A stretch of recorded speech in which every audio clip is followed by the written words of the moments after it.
안녕하세요. 감리교 교육마당의 정태건 목사입니다. 출애굽기 32장에 보면 모세가 하나님의 계명이 담긴 십계명 돌판을 가지고 내려오다가 금송아지를 만들고 그 앞에서 춤을 추는 이스라엘 백성들의 모습을 보고 돌판을 깨뜨리는 장면이 나오고 있습니다. 아무리 화가 났다고 하더라도 그렇지 어떻게 하나님이 친히 써주신 십계명 돌판을 깨뜨릴 수 있을까요? 그러고도 죽지 않고 산 것을 보면 신기하기까지 합니다. 그런데 이상하게도 하나님은 모세의 그런 행위에 대해서 책망하거나 또 화를 내셨다라고 하는 기록이 없다는 것입니다. 모세가 십계명 돌판을 깬 것을 하나님께서도 이해해 주셨기 때문에 그런 것일까요? 도대체 모세는 왜 돌판을 깼을까요? 오늘 성경 돋보기의 주제는 이렇게 모세가 십계명 돌판을 깬 이유에 대해 그리고 그러한 행위가 갖는 의미에 대해 살펴보도록 하겠습니다. 지인에 가까이 이르러 그 송아지와 그 춤추는 것들을 보고 크게 노하여 손에서 그 판들을 산 아래로 던져 깨뜨리니라. 먼저 모세는 왜 돌판을 던져서 깨뜨린 것일까요? 말씀해 보면 그 송아지와 그 춤추는 것을 보고 크게 노하여 그 돌판들을 산 아래로 던져서 깨뜨렸다고 기록되어 있기 때문에 우리는 모세가 돌판을 깬 것을 모세가 화를 주체하지 못해서 분노를 다스리지 못해서 그런 것으로 이해해 왔습니다. 그리고 그러한 모세의 분노는 거룩한 분노로 하나님도 인정해 주셔서 살려주신 것이라고 생각해 왔습니다. 그런데 과연 그럴까요? 결론을 먼저 말씀드리면 그렇지 않습니다. 우선 모세가 분노를 다스리지 못하고 즉흥적으로 돌판을 던져서 깬 것으로 보이지 않는다는 것입니다. 이미 모세는 그 광경을 보기 이전에 하나님으로부터 이스라엘 백성들이 금송아지를 만들고 패역한 일들을 저지르고 있다는 이야기와 그래서 이스라엘 백성들을 진멸하시겠다라고 하는 말씀을 하나님으로부터 이미 들었습니다.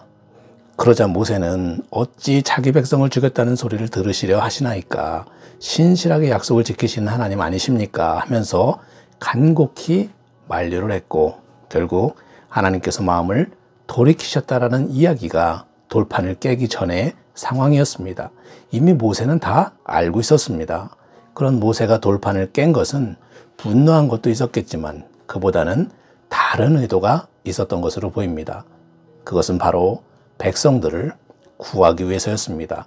한마디로 백성들을 율법의 저주로부터 보호하려고 두 돌판을 산 아래로 던져서 깨뜨려 버렸던 것입니다. 이게 무슨 말인가 싶죠. 십계명 돌판에 새겨진 내용이 무엇입니까?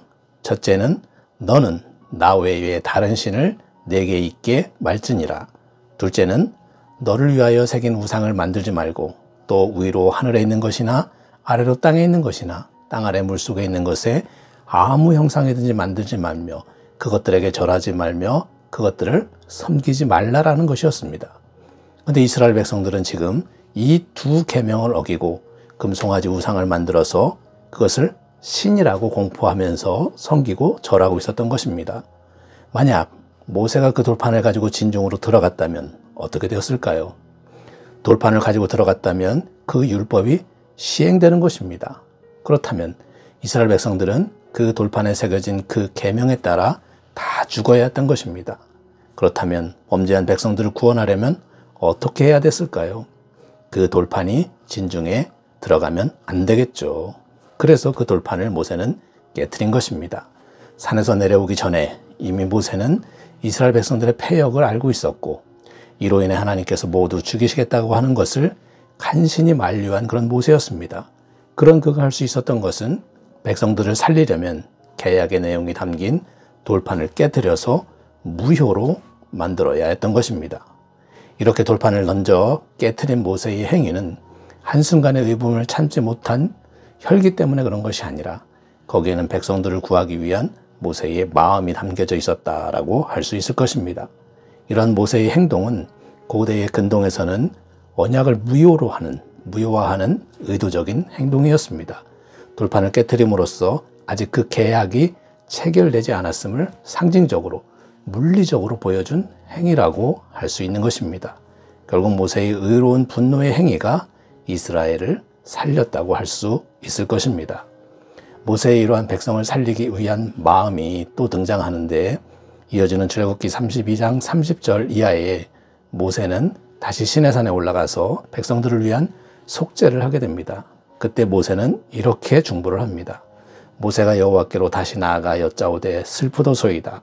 이 백성이 자기들을 위하여 금신을 만들어 싸우니 큰 죄를 범하였나이다. 그러나 이제 그들의 죄를 사하시옵시고 그렇지 아니하시오면 원하건대 주께서 기록하신 책에서 내 이름을 지워버려 주옵소서. 이 구절을 보면 모세는 참으로 대단한 지도자라는 그런 생각이 듭니다. 모세는 하나님이 기록하신 책에서, 즉 생명책에서 자신의 이름이 지워버림을 당해도 좋으니 자신의 고륙 친척 이스라엘 백성들의 죄악을 용서해달라고 간구를 한 것입니다.